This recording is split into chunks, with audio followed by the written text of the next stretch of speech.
നമസ്തേ. വേറൊരു പ്യൂരിഫിക്കേഷൻ ടെക്നിക്കാണ് പറയുന്നത്.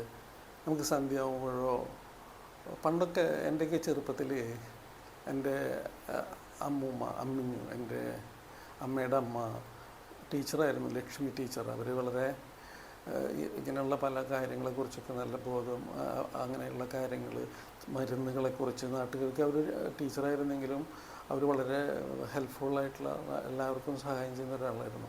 രോഗങ്ങൾക്ക് പ്രതിവിധിയായിട്ടും അന്നൊന്നും ആ കാലത്തൊക്കെ ഡോക്ടേഴ്സൊക്കെ അധികമൊന്നും ഇല്ല. വളരെ തൃശ്ശൂർ പട്ടണത്തിലേക്കൊക്കെ പോകണം. അപ്പോൾ അവിടെ ലോക്കലായിട്ടുള്ള എല്ലാ ആളുകളും ഒറ്റമൂലികൾ കുറേ അറിയാം അമ്മമ്മയ്ക്ക്. അവർ പല മരുന്നുകളും തയ്യാറാക്കും, സ്വയം തയ്യാറാക്കും. അതായത് സ്കൂളിൽ നിന്ന് വരുമ്പോൾ, ഗവൺമെൻറ് ടീച്ചറായിരുന്നു, അപ്പോൾ സ്കൂളിൽ നിന്ന് വരുമ്പോൾ തന്നെ വൈകും. എന്നാലും ഒരു സെക്കൻഡ് സമയം വെറുതെ ഇരിക്കുന്നത് കണ്ടില്ല. എപ്പോഴും എന്തെങ്കിലും മരുന്നുകളോ ഓരോ കഷായങ്ങളോ ഒക്കെ ഉണ്ടാക്കും. അതുപോലെ തന്നെ മാങ്ങയുടെ സെൻസൊക്കെ എടുത്ത് ഉണക്കി മുടക്ക ദിവസങ്ങളിലൊക്കെ ഇപ്പോഴും എനിക്കതിൻ്റെ ഓർമ്മകൾ, മനോഹരമായ ഓർമ്മകളുണ്ട്. അമ്മിഞ്ഞു എന്നാണ് ഞാൻ വിളിക്കുക, എൻ്റെ അമ്മിഞ്ഞു ലക്ഷ്മി ടീച്ചർ, നാട്ടുകാർക്കൊക്കെ പ്രിയപ്പെട്ട ലക്ഷ്മി ടീച്ചർ. അപ്പോൾ അമ്മിഞ്ഞു എന്നെ കാലത്ത് വിളിക്കും, എന്നെ കുട്ടാന്ന് വിളിക്കും, എഴുന്നേൽക്ക്, എന്നെ നേരത്തെ വിളിച്ചെഴുന്നേൽപ്പിക്കും അതിരാവിലെ. അപ്പോൾ എന്താണ് അമ്മിഞ്ഞു ചെയ്യുന്നുണ്ടാവുക? ആ പറമ്പൊക്കെ ജോലിക്ക് പോണതിൻ്റെ മുമ്പ് തന്നെ, ഒരു കൂട്ടുകുടുംബമാണെന്ന്, പക്ഷെ അവർ നേരത്തെ, എല്ലാവരേക്കാൾ നേരത്തെ എഴുന്നേറ്റ് അവിടെ മുറ്റത്ത് മരങ്ങളുടെ അടിയിലൊക്കെ ചവറുകൾ അടിച്ചു കൂട്ടിയിട്ട് അതിങ്ങനെ കത്തിക്കുമ്പോൾ അതിൻ്റെ അടുത്ത് എന്നെ വന്നിരിക്കാൻ പറയും എന്നോട്. അപ്പോൾ കുറച്ച് തണുപ്പൊക്കെ ഉണ്ടാവും. ഒരു പാടത്തിൻ്റെ, ഒരു വലിയൊരു കോൾപ്പാടത്തിൻ്റെ സൈഡിൽ ഒരു മനോഹരമായ ഒരു സ്ഥലമാണ് എൻ്റെ അമ്മയുടെ വീട്. അപ്പോൾ അവിടെ ഇങ്ങനെ തീയിൻ്റെ അടുത്തിരിക്കുമ്പോൾ എന്നോട് പറയും, നീ ആ തീയിൽ നിന്ന് നിൻ്റെ വിഷമത്തെ, നിൻ്റെ പഠിക്കാനുള്ള മടിയെ ഒക്കെ ഒന്ന് ആ തീയിലേക്കൊന്ന് കളഞ്ഞേ. തമാശക്കായിട്ടൊന്ന് പറയാം. അപ്പോൾ ഇതെങ്ങനെ കളയുക? അത് നീ അതിലേക്ക് വിചാരിച്ച മര്യാദയിലേക്ക് അങ്ങോട്ട് പോയിക്കോളും.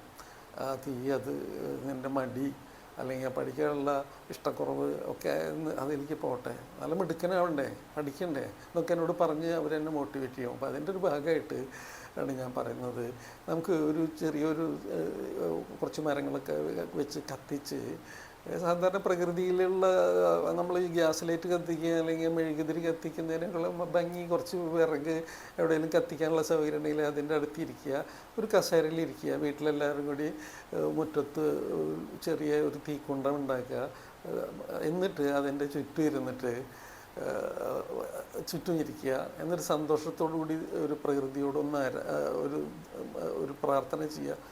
അതിനുശേഷം അഗ്നികുണ്ടത്തിനെ, ചെറിയൊരു അഗ്നികുണ്ടം എന്ന് പറഞ്ഞാൽ വലിയ ഇതല്ല, ഒരു കുറച്ച് 3-4 വിറകൊക്കെ വെച്ച് കത്തിച്ച്, ഇലകളൊക്കെ ഇട്ട് കത്തിച്ച് അതിൻ്റെ ചുറ്റും ഇരുന്ന് കൈ അതിലേക്ക് ഉയർത്തി പിടിച്ചിരിക്കുക. എന്നിട്ട് ആ ഫയർ എനർജി, ആദ്യം അഗ്നിദേവനെ വണങ്ങുക നമ്മൾ. എൻ്റെ ഉള്ളിലുള്ള എല്ലാ പ്രതിസന്ധികളെയും, എൻ്റെ ജീവിതത്തിലുള്ള തടസ്സങ്ങളെയും,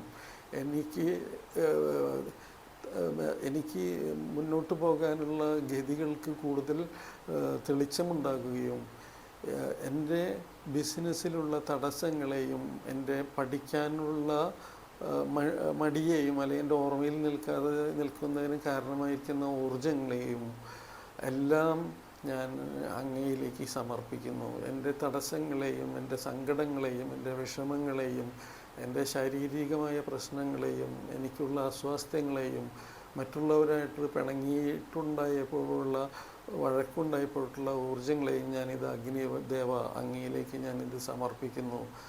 എന്നിൽ നിന്നും ഇത് സ്വീകരിച്ച് അതിനെ ഡിസിൻറ്റിഗ്രേറ്റ് ചെയ്ത് വിഘടിപ്പിച്ച് കളഞ്ഞ് എന്നെ ശുദ്ധമാക്കി, എന്നെ പൂർണ്ണ ആരോഗ്യവാനും അല്ലെങ്കിൽ പൂർണ്ണ ആരോഗ്യവതിയുമാക്കി തന്ന് എന്നിൽ ആനന്ദത്തിൻ്റെയും സന്തോഷത്തിൻ്റെയും സമൃദ്ധിയുടെയും ഊർജത്തെ പ്രസരിപ്പിച്ചു തന്ന് എന്നെ അനുഗ്രഹിക്കണേ. സർവേശ്വരൻ്റെ നാമത്തിലും എല്ലാ ദേവന്മാരുടെ അനുഗ്രഹത്തിലും, അതാത് പാരമ്പര്യങ്ങളിലുള്ള ആളുകൾക്ക് അതാത് മതപാരമ്പര്യങ്ങളെ, അപ്പോൾ അള്ളാഹുവിനെ വിളിക്കാം, മലിക്കുകളെ വിളിക്കാം, അതുപോലെ തന്നെ ക്രിസ്തുവിനെ വിളിക്കാം, ക്രിസ്ത്യൻസിന് അവർക്ക് ഇഷ്ടപ്പെട്ട ദേവനെ വിളിക്കുക. എന്നിട്ട് എൻ്റെ ഉള്ളിലുള്ള തടസ്സങ്ങളെ മുഴുവൻ ഞാൻ ബേൺ ചെയ്ത് കളയാണ്, ഈ ഫയറിലേക്ക് ഞാൻ കളയുകയാണ്. അപ്പോൾ കൈകളിൽ നിന്ന് ശക്തിയായിട്ടുള്ളൊരു ഒഴുക്ക് നമുക്ക് അനുഭവപ്പെടും. നിങ്ങൾ ഫീൽ ചെയ്ത് നോക്കുക, അതൊന്ന് അനുഭവിച്ച് നോക്കുക.